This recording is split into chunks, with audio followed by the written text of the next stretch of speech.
El Dios del cielo es bueno. Amén. ¿Cuánto lo estamos esperando? ¿Cuánto lo estamos esperando? Amén. Puede venir esta noche. Ahora, santo. Puede venir esta noche. Para cualquiera de nosotros. O para el mundo entero. Pero de que viene, viene. ¿Cuántos creen que viene de camino? ¿Cuántos creen que viene de camino? Está más cerca de lo que pensamos. Dios nos ayude. Padre, seguimos hacia adelante y solo no podemos. Te necesitamos, aún Dios del cielo, para leer tu palabra y recordar a tu pueblo y a todo oyente lo bueno y lo maravilloso que tú eres. Oh Dios del cielo, tus obras siguen. Si las vemos o no las vemos, pero tu obra sigue hacia adelante. Tú sigues sanando enfermos, sigues haciendo milagros, sigues haciendo maravillas. Y damos gracias, Padre, por tu palabra. Tu palabra que es vida. Tu palabra que es aliento, que es alimento para el alma. Maravilloso el Dios del cielo. Saludos, si es que llegamos al alcance a través de las redes cibernéticas. A todo aquel que esté al alcance, le invitamos a que le preste unos momentos a tu alma y escuche lo que Dios tiene que decirte. Creyente o no creyente, la palabra de Dios es para todos. Bienaventurado aquel que tenga la confianza de que tiene un lugar en la mesa de la cena, en la boda del Cordero. Nos vamos, amado hermano, nos vamos ya. El hermano Marino canta, nos vamos a mudar. Y créame, voy a utilizar una escritura que casi siempre donde se usa es en un lugar donde últimamente Dios me ha hablado a mí para que diga, cuando te pongan a predicar en un lugar de eso, habla que eso no es otra cosa que una mudanza. En los funerales se utiliza mucho esta escritura para tratar de dar consolación a la familia y dejarlos con una esperanza del que partió. Pero tenemos cuenta, amados hermanos, que la Biblia dice en Hebreos capítulo 9, vamos a leerlo para que si alguien tiene en la casa alguna Biblia, lo confirme. En esta noche, con la ayuda del Señor, y necesito la ayuda de ustedes, vamos a hablar de la segunda venida del Señor. Y si llegamos a hablar acerca del día del Señor, son dos eventos en los cuales la obra del Señor se manifiesta como Salvador que salvó y ahora transporta a los que le estemos esperando a unas bendiciones grandes, pero al mismo tiempo va a ser manifiesto el día del Señor, donde va a haber juicio. Y el apóstol Pedro habla de los dos eventos. Pero antes de ir para allá, estemos claros de esto, que la Biblia, la palabra de Dios dice, y de la manera que está establecido para los hombres, que mueran una sola vez, y después el juicio. Va a haber juicio. Lo que está pasando ahora, mucha gente piensa que es juicio de Dios, pero el juicio del cual habla la Escritura, amados hermanos, está más cerca de lo que pensamos. Los ejércitos de Dios están en posición ya. Jehová tiene apellido y es de los ejércitos. y su ejército está preparado en diferentes puntos estratégicos, bien cercano al lugar donde dice la Escritura, hablando acerca del día del Señor. Donde él habla acerca del día del Señor, que es cuando entonces reunirá a las naciones para apartar unos para un lado, otros para otro, y va a haber juicio, y ya los ejércitos que él va a usar después de eso están listos, están preparados ya. Hay que, al que no le guste leer, es tiempo de que vaya cogiendo un hábito, porque hay muchas cosas que están sucediendo alrededor de la higuera. Están sucediendo alrededor de la higuera y en la higuera. Y todo eso tiene relación con una expectativa de cosas que se han de ver cuando ya está cerca la venida del Señor. ¿Se entendió esto? Y está cerca. Pero esta es la escritura que queremos, una de las escrituras que queremos utilizar. Se encuentra en 1 Tesalonicenses capítulo 4. Vamos a leer del 13 al 18, pero vamos a hacer énfasis.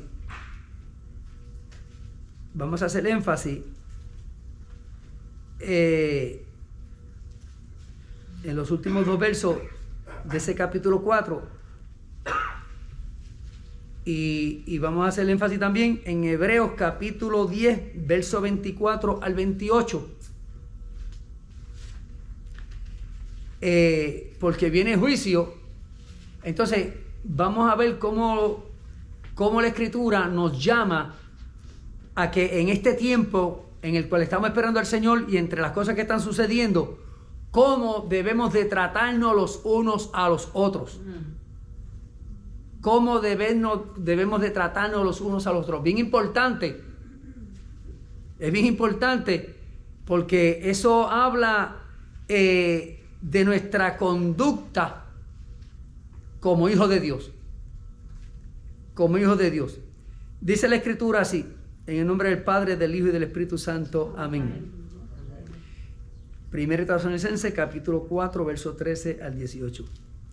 Tampoco queremos, hermanos, que ignoréis acerca de los que duermen, para que no os entristezcáis como otros que no tienen esperanza.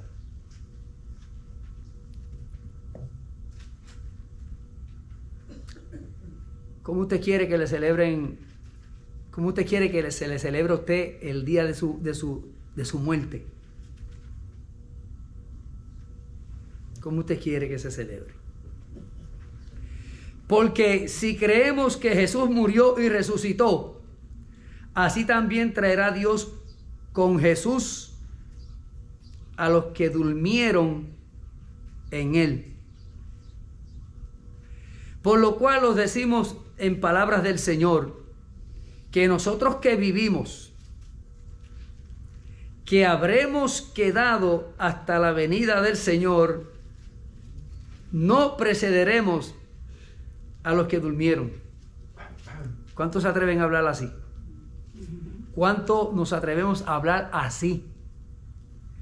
Porque el Señor mismo, con voz de mando, con voz de arcángel y con trompeta de Dios, descenderá del cielo. ¿Quién? El Señor mismo. Y los muertos en Cristo resucitarán primero. Luego nosotros, los que vivimos, los que hayamos quedado, seremos arrebatados juntamente con ellos en las nubes para recibir al Señor en el aire. Aleluya. Y así estaremos siempre con el Señor. Por tanto, alentaos los unos a los otros con estas palabras.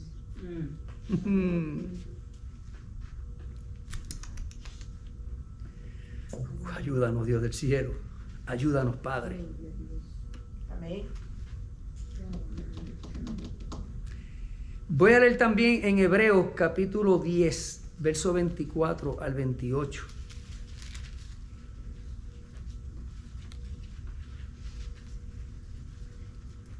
Bueno, vamos a comenzar en el 23. Y dice así: mantengámonos firmes, sin fluctuar. Otra palabra para fluctuar es sin cambiar. Mantengámonos firmes sin cambiar. ¿Sin cambiar qué? La profesión de nuestra esperanza.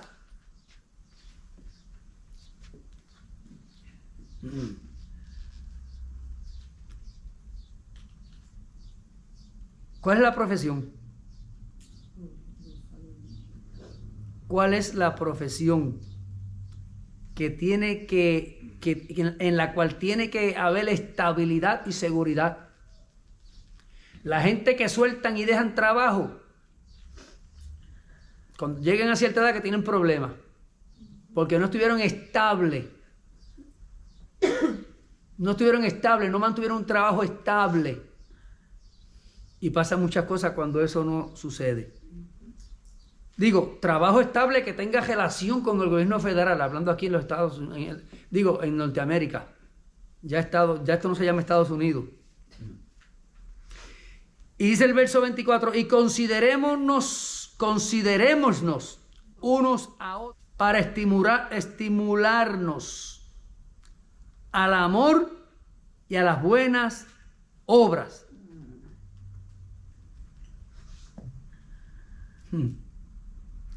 No dejando de congregarnos como algunos tienen por costumbre, sino exhortándonos, y tanto más cuando veis que aquel día se acerca.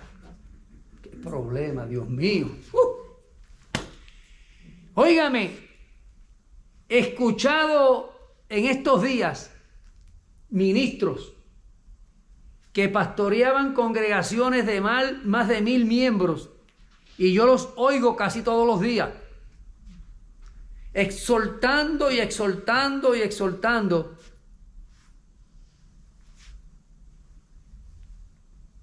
Este programa se televisa, este programa va por las redes cibernéticas, pero no dejen de congregarse en la casa de Dios.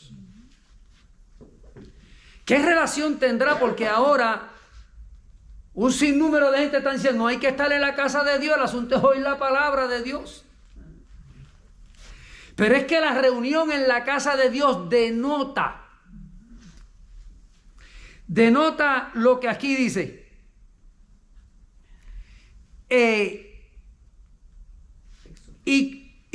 Oigan esto, y considerémonos unos a otros para estimularnos en el amor y las buenas obras.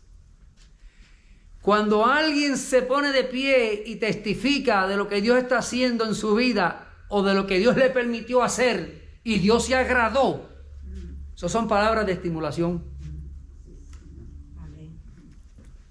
Y qué bueno es cuando podemos escuchar a alguien. Damos gracias a Dios y a los hermanos que han concedido la oportunidad para que después de la mañana, los domingos, nos quedamos aquí un rato. Y eso es lo que yo estoy viendo. Eso es lo que yo oigo. Gente que yo nunca la he oído cantar, yo la estoy oyendo cantar. Óigame, y eso estimula, porque si yo no cantaba, pues fíjate, si este canta, canto yo también. Para el Señor. Y he visto a algunos hermanos esforzándose. Y aquí hay hermanos que yo lo veo como que Dios los ha sacudido. Y ahora tienen mucho de eso de testificar y cantar y hasta predican.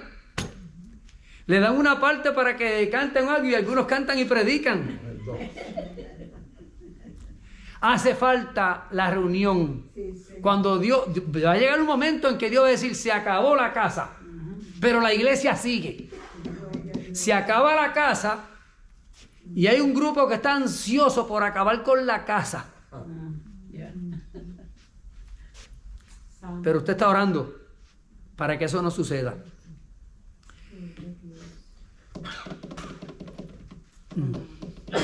Dios nos ayude. Dios nos ayude. Vamos a ver, amado hermano, porque la palabra dice que debemos de consolarnos.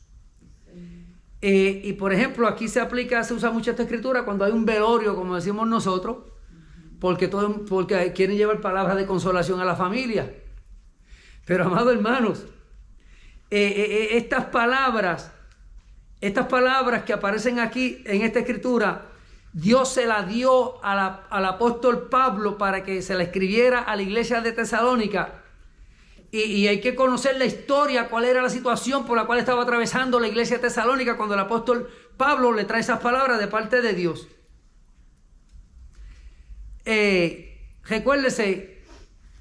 Recordemos que esta iglesia de Tesalónica se encontraba... Tesalónica es parte de Grecia. Es parte de Grecia.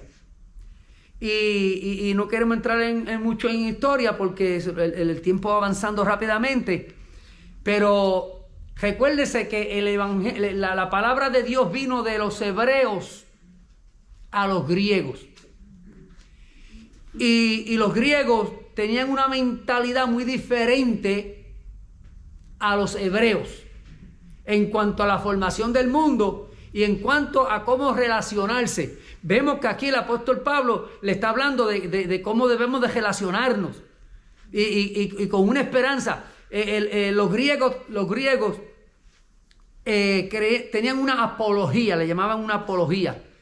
Entonces se reunían estos hombres en las esquinas y dialogaban y hablaban de lo que ellos pensaban de cómo el mundo se desarrollaba. Y llegó el momento que cuando la palabra de Dios llegó a ellos, no era fácil romper esas creencias de los griegos, no era fácil. Pero vemos, amados hermanos, cómo el apóstol Pablo relaciona la venida del Señor,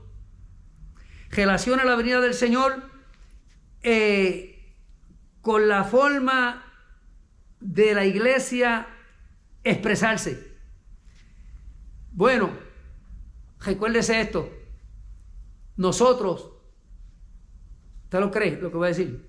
Somos representantes de Cristo. ¿Usted no lo cree? ¿Ah? ¿Lo somos o no lo somos? Mejor es que lo creamos. Ahora, ¿cómo se vería que Estados Unidos que Norteamérica mandara un representante a una reunión de las Naciones Unidas y al que envíe ni habla español ni habla inglés? Ni habla español ni habla inglés. Y va a una reunión de las Naciones Unidas. ¿Qué representación sería esa? Entonces la pregunta aquí es esta. Si nosotros somos representantes del Señor, el mundo entero está ahora mismo bien adelantado en la preparación del final. ¿Está bien preparado? La pregunta es, nosotros como representantes del Señor, ¿cómo le estamos representando en esta última vuelta que queda? En esta última vuelta que queda, ya al final, cuando la trompeta está al sonar. Y más de 2000 años atrás, hubo este hombre, el apóstol Pablo, que dice, nosotros los que estemos cuando el Señor venga. ¿Qué indica eso? Él tenía una convicción de que se estaba viviendo una vida y además, aunque él no anduvo personalmente con el Señor, es un apóstol diferente a los demás en el proceso que se suponía que pasaran los que eran apóstoles del Señor. Por eso es que la misma iglesia al principio, cuando él llegó, no fue muy bien recibido, porque dijeron, este no pasó por el proceso que hay que pasar. Alabado sea el Dios del cielo. Bendito sea el que vive por los siglos de los siglos. Y estamos viviendo en un tiempo que hay mucha gente pensando que la iglesia no está pasando ahora mismo por el proceso que pasó unos siglos atrás. Y el apóstol Pedro habla.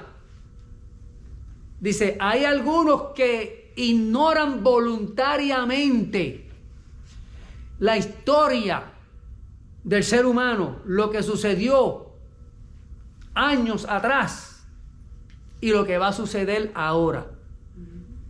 Y el apóstol Pedro, en segunda de Pedro, en el capítulo 3, habla acerca de esto, de cómo va a ser el encuentro del que esté andando impíamente y cómo debe ser la preparación de los que estamos representando al Señor en la segunda venida del Señor y en el día del Señor, lo que le va a suceder a los que voluntariamente están ignorando y son falsos maestros y tienen al mundo confundido. Y la iglesia verdadera, ¿dónde está? Porque cuando yo no era creyente decían la iglesia tal es la verdadera y decían un nombre y decían esa gente sí son los de Dios. Pero yo sabía desde niño que eso no era completamente cierto, porque habían algunos que vivían en mi barrio que eran de ese grupo. Y yo los veía cuando se iban con la Biblia aquí debajo por las tardes para el templo, pero por el día eran otra cosa en el barrio. Y yo era uno que desde muchachito decía, si ese va para el cielo yo también voy, yo no tengo que ir para la iglesia. Pero tristemente es que en este siglo XXI, faltando horas para el Señor venir, hay gente que dicen, si esta gente que dicen que son los que son van para el cielo, yo también voy. Le estamos fallando al Señor. Tenemos que cambiar nuestra actitud, nuestra manera de vivir, para poder ser buenos representantes del Señor e inspirar a otros.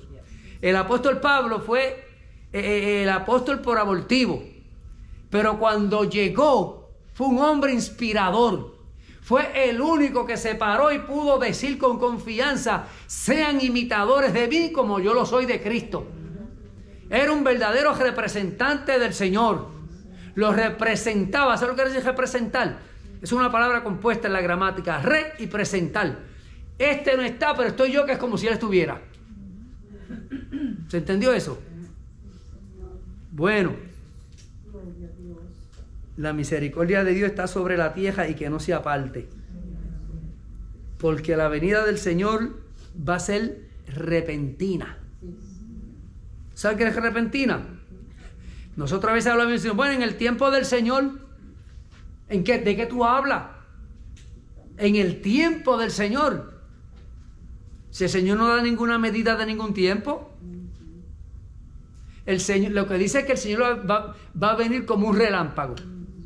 Dice que en un abrir y cerrar de ojo.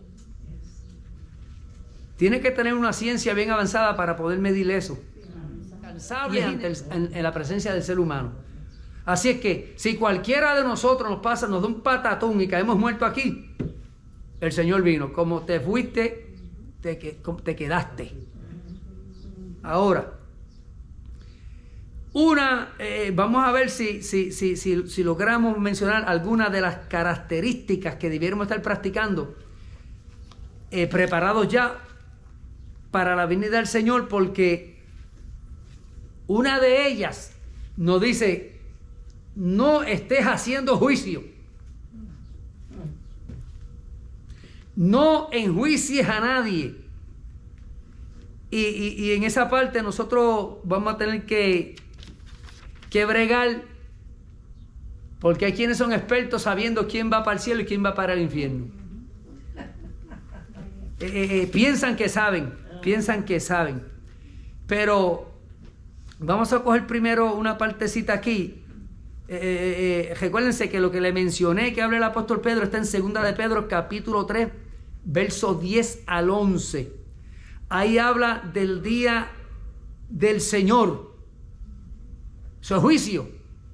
El día del Señor no es otra cosa que juicio. Ahora, la segunda venida del Señor Es una mudanza.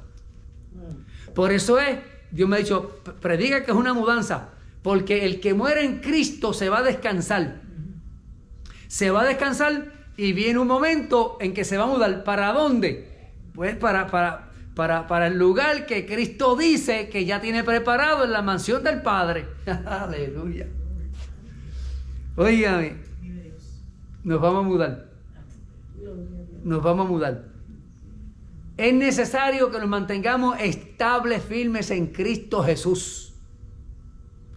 Recuérdense que hay muchas escrituras que hablan de la firmeza, pero el más favorito y el más conocido es el Salmo 125.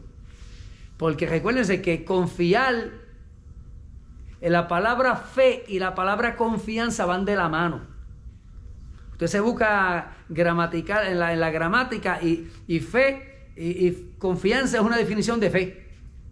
Ahora, la confianza del creyente, lo que estamos esperando en el Señor, es una confianza de que veamos o no veamos, tenemos la seguridad de que viene lo que viene. ¿Se entiende eso? Porque recuérdense, la definición de fe es cuando alguien sabe que va a recibir algo que no lo ve. Que no lo ve. Por eso es que hay hermanos que dicen, a mí el Señor me sanó. Lo creyó. Alguien dice, oye, pero ven acá, si tú dijiste que el Señor te sanó de esto y estás en lo mismo. Ya eso es otra área que hay que tener cuidado. ¿Estamos entendiendo? Yo tengo la fe de que Dios me va a sanar con seguridad. Un ejemplo, que tuviera alguna enfermedad, que la tuviese. Yo tenía 38 años y me hablaron de cáncer. A los 38, la familia y mi mamá se han ido temprano. A los 38, yo ni caso le hice al médico. Hay que hacer esta prueba, ni caso. Y después vino el predicador y dijo, mira, tú ven acá. Un predicador que Dios lo usaba y al que él señalaba. Y el predicador me llamó en una ocasión y me dijo lo mismo que me dijo el médico. Y yo seguí tranquilo como si nada. Va rato ya, amado hermano. Va rato. Y yo casi ni hablo de eso. Pero yo quiero decirle algo. Los creyentes de Cristo tenemos que tener la seguridad de que va a haber sanidad. ¿Por qué, pastor? Porque ningún enfermo va a entrar al reino de Cristo. Así es. En el reino de Cristo no puede haber enfermo. Y en el reino de Dios tampoco. Son dos cosas. Estos cuatro temas los mezclan. Pero el reino de Cristo es una cosa, el reino de Dios es otra.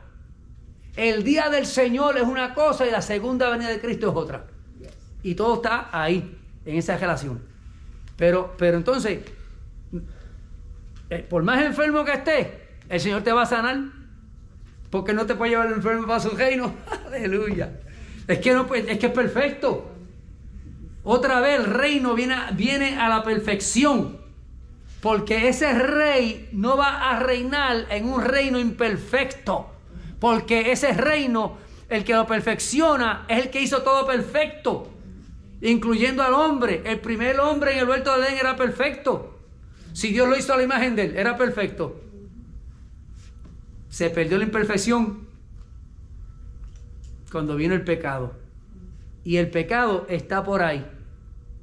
Pero la gracia de Dios sobreabunda. Y ya el pecado fue exterminado. El exterminador es Cristo Jesús. ¿Se entiende eso, amado hermano? Entonces hay que vivir con esa seguridad. El mundo vive con una esperanza de ver algo. Nosotros vivimos fijados en la bendita esperanza de Dios. Hay el que espera algo a ver si llega. Pero nosotros estamos esperando algo que es seguro que va a llegar. Aquí la situación es que no sabemos el día ni la hora y no se lo podemos decir. Pero ¿qué sucede? Hay gente que están buscando señales y están distraídos, como dice el apóstol Pedro, dice por el Espíritu dice a través del apóstol Pedro, cuídense de las distracciones, porque alguna gente dice, no, si las cosas están como antes, eso de que viene, si cuántos están diciendo lo mismo, cuántos años. Este hombre dijo, los que estemos vivos vamos a ser levantados juntamente con los que ya murieron y están descansando hace rato. Así que si aquí hay alguien o hay alguien que se siente que está trabajando duramente, arduamente, más duro todavía va a ser el trabajo mientras más se acerque a la venida del Señor. Y está a las puertas. Así que vamos a ver, recuérdense, segunda de Pedro, capítulo 3 al 12, ahí está hablando del día del Señor.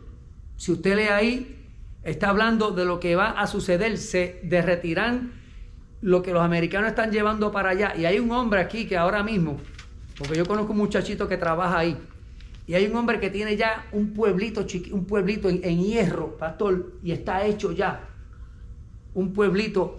Recuérdense, la nave, la estación espacial, esa estación, yo pensaba que eso estaba ahí encima de la luna. Eso no está encima de la luna, ahí pegado de la luna, eso está arriba, eso está flotando allá arriba.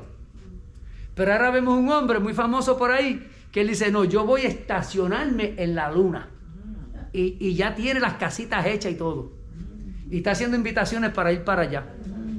Porque, bueno, pero nosotros, amado hermano, no necesitamos cohete ni nave espacial.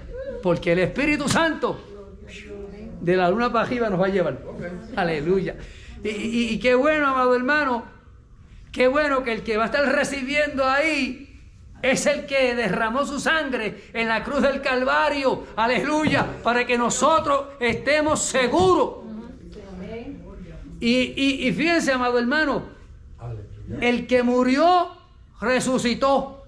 Y si nosotros hemos sido muertos, hemos resucitado, solamente estamos esperando el viaje, la mudanza. Estamos esperando la mudanza, y la mudanza está ahí cerca ya. Pero, alentados con estas palabras, con esas palabras de seguridad de que va a haber una resurrección, y la iglesia, los tesalonicenses necesitaban, porque había un revolú en la mente de los griegos. Recuérdense que los griegos eran evolucionistas. Esa palabra la entienden. Ellos pensaban que de esto salía esto. La creación como Dios la hizo, eso no cabía en la mente de los griegos. Así que esos filósofos griegos que tenían mucha gente aún creyentes confundidos en estos días, busquen lo que quiere decir la palabra filosofía.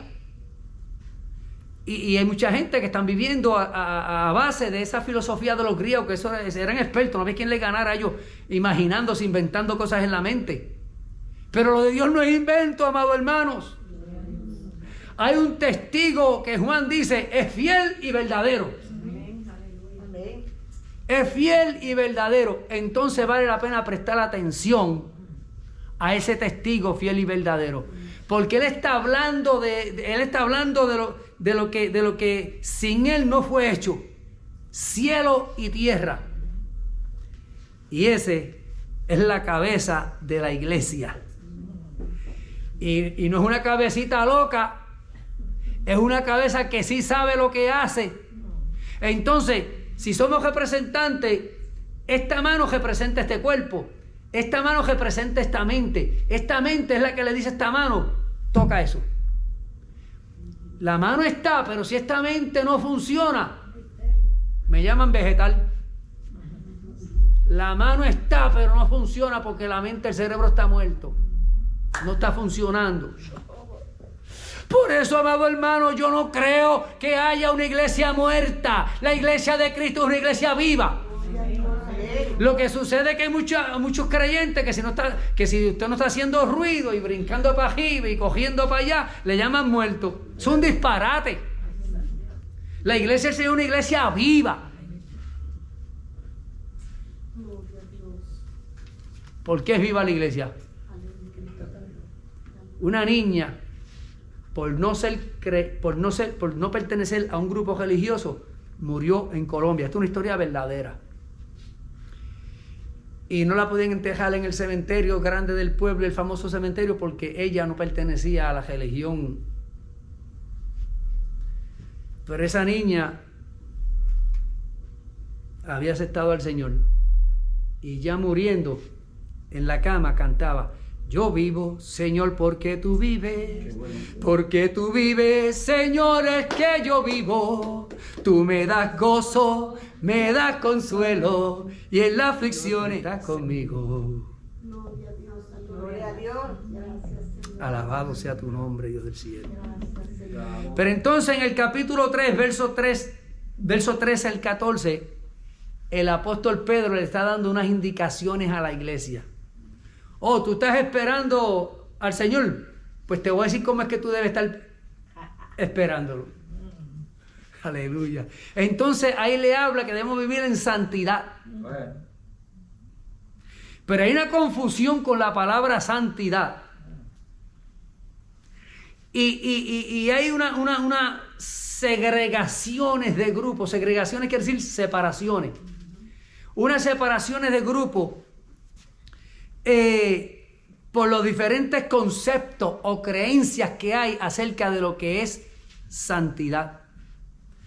Pero de la boca de Jesús, orando por nosotros la iglesia, Él dice: Padre, santifícalos en tu palabra es verdad. Entonces la santificación del cielo está descrita en la palabra, porque el Señor no viene en esa mudanza y te corrijo, amado hermano, o no te corrijo, yo respeto tu repetición. Nosotros no somos ángeles, pero nadie que no sea santo tampoco va para allá arriba. El viaje de nosotros va a ser, vamos primero al reino de Dios, porque el que levanta el reino de Dios, el fundador del reino de Dios, el arquitecto del reino de Dios es Jesucristo. Y el Padre le dijo, yo quiero lo mío como lo hicimos. Por eso es que los enfermos no van a entrar a la eternidad. La enfermedad se queda en la tierra, y si le somos fieles a Dios, nos vamos, quedamos sanos.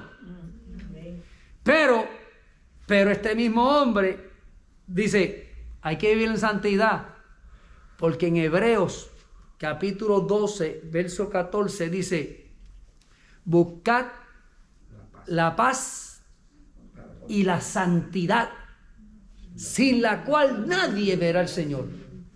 Así que, hermano, tú puedes decir: yo te acepto que te diga, yo no soy ningún ángel, pero sí, la iglesia, el Señor vino con una iglesia santa, se compone de gente santa, de santos. Entonces, si no somos santos, lo que pasa es que a veces hacemos unos desarreglos y decimos: se fue la santidad, yo no soy santo.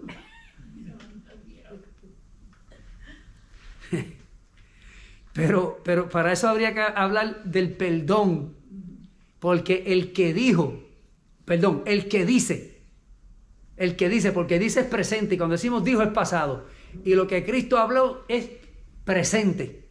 Lo habló 2000 años atrás y es presente y futuro. Ya no es pasado, es presente y futuro.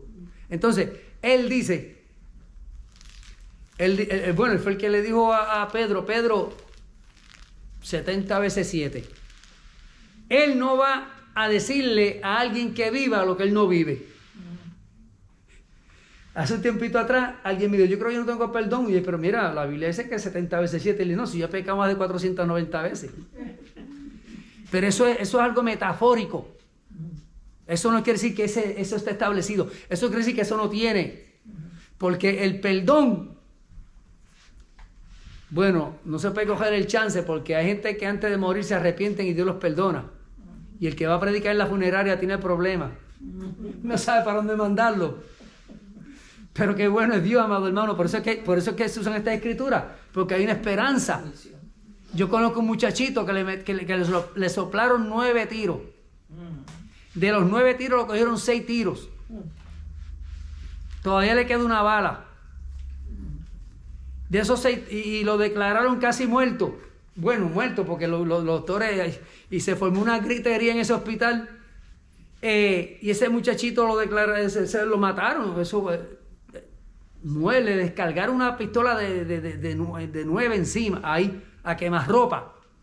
Y los rotos en el carro y todas las jotas. Bueno, estaba todo desbaratado. Y cuando no me dejaron ni tocarlo, pero se lo llevaron a una ambulancia. Y yo siempre repito esto porque una de las actitudes de nosotros es el no ser juiciosos. No importa, si no entendemos, no, me está que se fue, no diga que se fue para el infierno. Mejor di que tú no sabes. Y este muchachito le decía al que iba en la ambulancia, dile a mi papá que me perdone. Y dice este hombre que iba en la ambulancia, un detective, dice, iba orando y pidiéndole perdón a Dios y me dijo que te dijera que lo perdonara. Y cuando cayó en aquel hospital, lo dejaron tirado. Dijeron, si respira mañana volvemos a bregar con él. Tenía hemofilia y no lo sabía, le ponían sangre y la botaba. Una cosa terrible. Pero fíjense, ahora dice, verdaderamente que Dios ha sido bueno conmigo. Le dio su vida al Señor.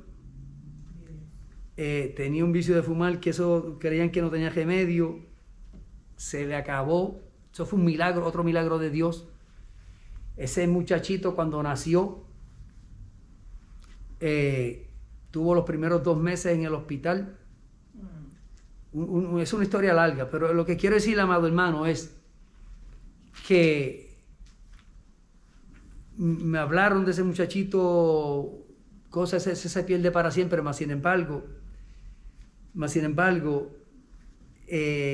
dice, qué bueno es Dios, lo que yo no me merezco y Él me lo ha dado.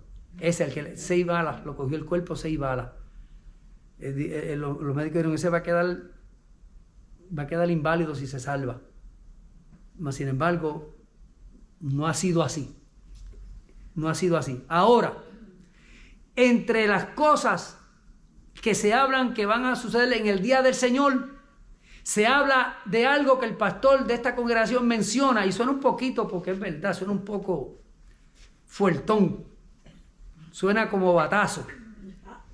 Pero entre las cosas que habla, eso será otro día, porque ya vamos, habla de que el que impíamente anda, viene un día en que el Señor lo va a llamar, es día de cobro, es día de pago.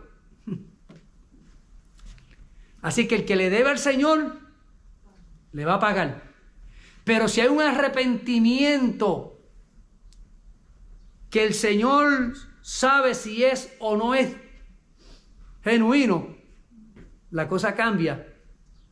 No importa cuál sea la condición de la persona ahora mismo. Así es que, primero, en cuanto a la venida del Señor, nos manda a que nos preparemos en la mayordomía. ¿Sabe lo que es un mayordomo? ¿Quién sabe lo que es un mayordomo? Un mayordomo era una persona que le confiaban algo, unas propiedades para que las cuidara. Y ese es un mayordomo, uno que tiene cuidado de algo que es de otro. Entonces, ¿cómo es posible que nosotros, que una de las preparaciones que nosotros debemos tener es la mayordomía? ¿De qué? Eso indica que todo lo que tenemos no es de nosotros, es de alguien. ¿De quién es? Es de Dios, se nos recuerda aquí. Es de Dios. Entonces tenemos que ser buenos mayordomos. Un buen mayordomo tiene que tener una buena vista para ver lo que está pasando. Eso yo lo conozco bien porque cuando yo era niño, yo me metía a las fincas de caña a tumbar caña que no eran mías para montar caña y chupar azúcar. Y había un mayordomo que cogía a los nenes, porque él velaba que no hicieran daño a la finca y nosotros cortando caña. Y él cogía a los muchachitos, pero los muchachitos se le escapaban. Pero a Dios no se le va a escapar nadie. Pero sí, amado hermano, hay una mayordomía y para eso es el capítulo 19, verso 13 de Lucas. Dice, y llamando a 10 siervos suyos, le dio 10 minas y le dijo, negociad entre tanto que vengo. Lo que tenían no era de ellos, pero tenían que moverlo para el frente. Lo que nosotros tenemos no es de nosotros, es del Dios del cielo, pero tenemos que pasarlo para adelante. Así que no creo de ninguna manera que haya un creyente verdadero de Cristo que diga, ¿qué voy a hacer yo si yo no sé hacer nada, no tengo nada?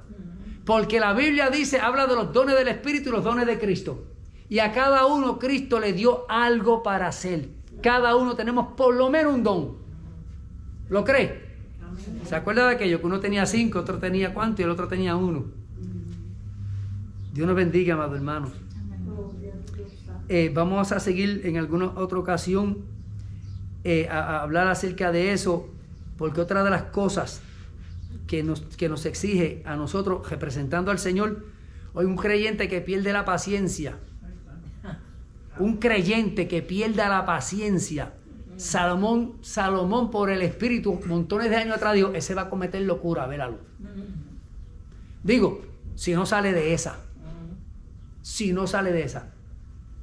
Porque dice la Escritura,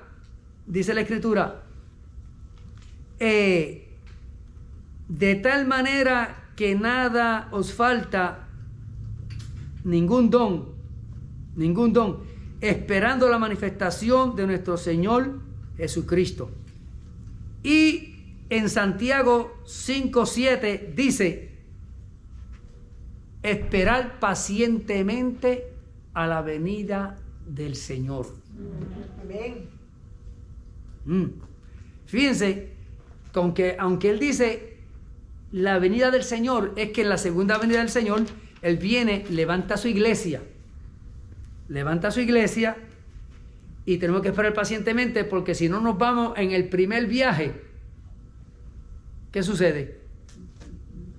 Yo esperaba que me dijeran a coro, no hay segundo viaje. Yo esperaba que me dijeran a coro, es que no hay segundo viaje. Para la iglesia lo que hay es un solo viaje. Seguimos esto en otra ocasión. Yo le tenemos textos para darle. Eso será en otra ocasión, si se nos da la oportunidad. Dios nos bendiga. Amados hermanos, el Señor viene. ¿Cuál es nuestra actitud ante esa situación?